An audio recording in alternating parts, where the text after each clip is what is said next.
मित्रांनो, जीवनामध्ये जीवन जगत असताना नेहमी सुख आणि दुःख हे येतच असतात. त्यामुळे जीवनामध्ये सुख आलं तर हर्षोल्लासित व्हायची काही गरज नाही आणि दुःख आलं तर विचलित होण्याची काही गरज नाही. कारण सुख आणि दुःख हे जसे ऋतुमान येतात, उन्हाळा, पावसाळा, हिवाळा येतात आणि जातात, तशा प्रकारे सुख आणि दुःख हे जीवनामध्ये येत असते आणि जात असते.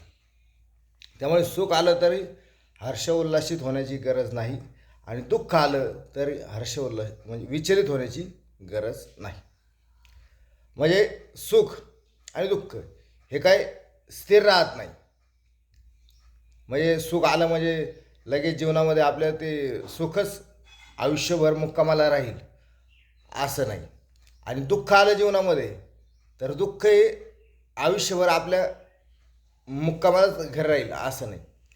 संसार हा परिवर्तनशील आहे, निसर्गाचा नियम आहे. परिवर्तन हे होतच असतं. जसं आपण लहान असताना बाल अवस्थेमध्ये असतो, नंतर कौमार्य अवस्थेमध्ये येतो, नंतर तारुण्य अवस्थेमध्ये येतो, नंतर वृद्ध अवस्थेमध्ये जातो.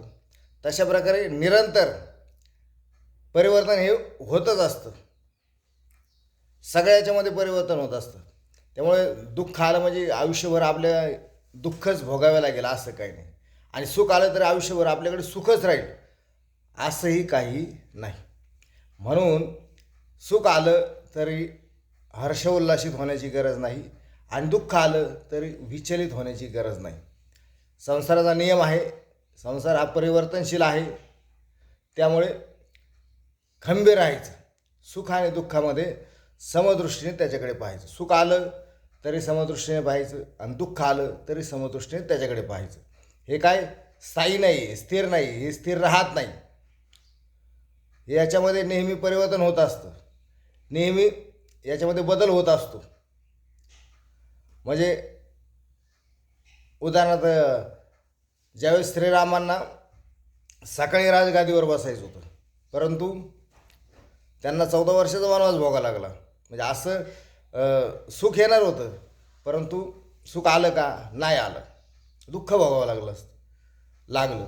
म्हणून सुख आणि दुःख हे स्थायी नाही, स्थिर नाही, हे कंटिन्यू बदलत असतं.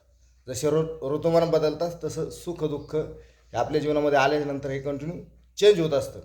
म्हणून दुःख आलं तरी खूप घाबरून जायचे काही कारण नाही, आणि सुख आलं तर खूप आनंद किंवा खूप हर्षमय होण्याची काही गरज नाही. सुख आलं तर 100% उद्या दुःख पण येणार आहे, आणि दुःख आलं तर 100% सुख पण येणार आहे. त्यामुळे सुख दुःखाचा विचार करू नका. ती स्थिर आणि मुक्कामाला आपल्या इथं राहणार नाही. नाही म्हणजे नाही. म्हणून मित्रांनो, सांगायचा हाच उद्देश होता की संसाराचा नियम आहे, संसार हा परिवर्तनशील आहे. त्याच्यामुळे टेन्शन घेऊन जगायचं नाही. सुख आलं तरी हर्षोल्लासित व्हायचं नाही आणि दुःख आलं तर विचलित होण्याची काही गरज नाही. नाही म्हणजे नाही. त्यामुळे कंटिन्यू या सुखदुःखाकडे समदृष्टीने, समचित्ताने, समभावाने पाहायचं असतं आणि खंबीर जीवन एकदम सुखी, समृद्ध, सुरळीत, वेगवान आणि आनंदी जगायचं असतं. धन्यवाद.